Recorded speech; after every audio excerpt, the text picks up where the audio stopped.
This is a rock. If we humans didn't understand language, we would probably be banging rocks together. However, not only have we learned thousands of languages, but we've also managed to teach them to rocks. If you're curious to find out how this is even possible, this is the video for you.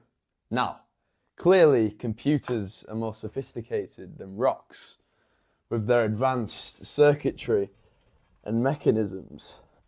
However, we don't care about that. All we want to know is how AI has gotten to this point.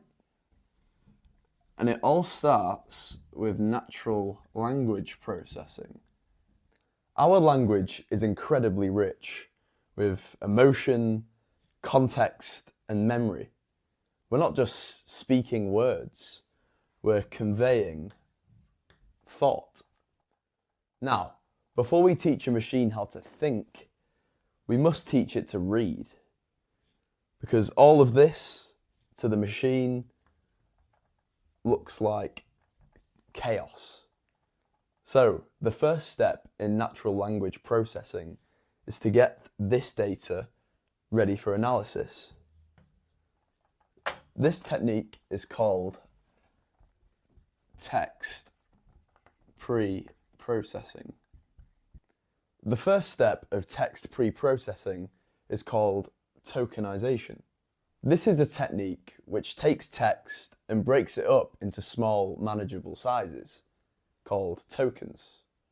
For example, subscribe to my channel becomes 4 tokens, as this technique usually isolates words. Next, to make things easier for the machine, words with the same meaning are shortened. Lemmatization transforms all words to their dictionary root. So, in a massive piece of text, if there was exciting, excitement, and excited, they would all become excite. Like I would excite my mates by talking about lemmatization. The next technique, and frankly a lazier one, does basically the same thing. However, instead of a dictionary root, it converts words such as finally, finale, final, into a shortened version, finer or thinner. Not sure it isn't a word, at least I don't think. Our brains naturally do this all of the time through what we call schemas. This is a mental framework which allows us to effectively organize information, which helps us gain understanding of the world. Here, the machine is creating its own schema. The last step of text pre-processing is stop words. This is the process of eliminating words that tend to be very frequent but lack meaning. So it helps eliminate the noise from the dataset. For an example, this is a nice whiteboard, but I should learn how to draw. We would get rid of all of the stop words. Here we are left with words such as nice, whiteboard, should, learn, draw, which all carry significant meaning. We've now learned how to clean our language, but after all our hard work, the machine doesn't have a clue. This is because of binary code, which is purely ones and zeros. At the fundamental level, this is all a computer understands, which is completely insane.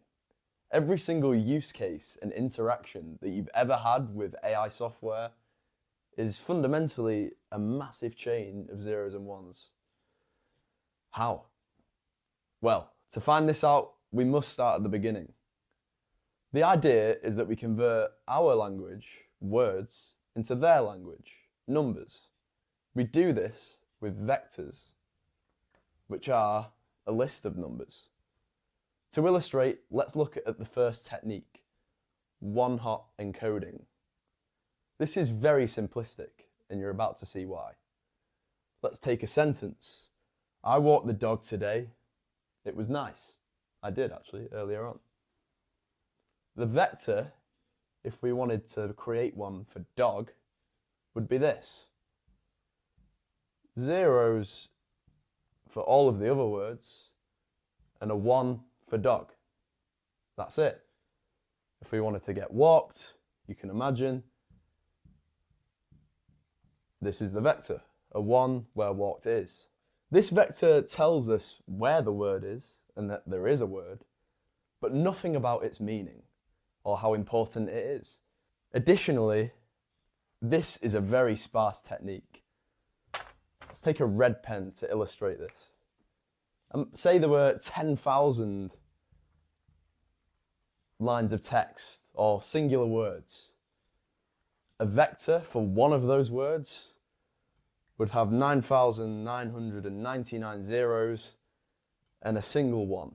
This gives the computer an unnecessary headache, so it's worthless. Let's move on to the next one. The immediate upgrade is called bag of words. This takes every word in a document and throws them into a metaphorical bag. In this example, there are 3 words total. Now, each of these words appears twice in the whole document. So, our bag of words would look something like this. This is great at acknowledging the general theme of a document. However, it trades word order for word frequency. This means that the machine struggles to establish any kind of importance or meaning. For example, these 2 phrases look the exact same and mean the exact same to a machine. However, to us, we know that one of these phrases is correct. Currently, we have a stupid, directionless machine that only knows how to count. We need to give it a brain. This starts with the much needed TF-IDF. This is a technique which allows the machine to deduce the importance of words. It does this based on 2 metrics. Term frequency is the amount of times a given word appears in one document. We'll call this the local count.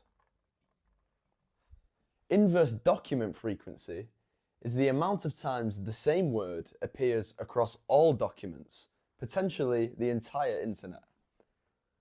We'll call this the global rarity. To find the overall importance score, we simply multiply these 2 metrics together. We have our own TF-IDF called attentional salience filter. This is a mechanism which prioritizes novel and contextually important stimuli. Our attentional salience filter is much more advanced than TF-IDF. However, we have had a lot more time to evolve. Think of an antique hunter going to an antique shop. He walks past thousands of crappy spoons and mugs. These items are common everywhere, so they have a low IDF, which also means that they get a low score from the calculation. The IDF's near 0, so the result of the calculation is 2. However, the antique collector stumbles upon a unique, rare locket. It's found nowhere else in the world, so it has a high IDF. This means that the calculation will also be high, so we get a high score. TF-IDF is the machine's first lesson that real value comes from scarcity. For example, the word "the" appears everywhere in every document, and also, well, everywhere. Idiosyncratic, for example, is a very particular term, mainly used in psychology. It may appear frequently in one document, but everywhere else, there's barely anything heard of. So this would have a low importance. This would have a high importance. That's all for this video. We started with a rock, and through text pre-processing and vectorization, We taught it how to clean our chaotic language, count words, and deduce a word's value based on its rarity. However, there is still one massive flaw. The rock has no idea what these words mean. It has no semantic context. This is the topic we will be covering in the next video.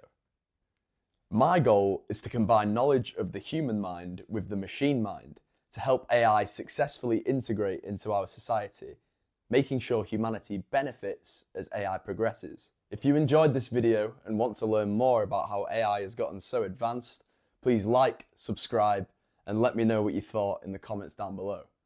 Thanks for watching and stay tuned.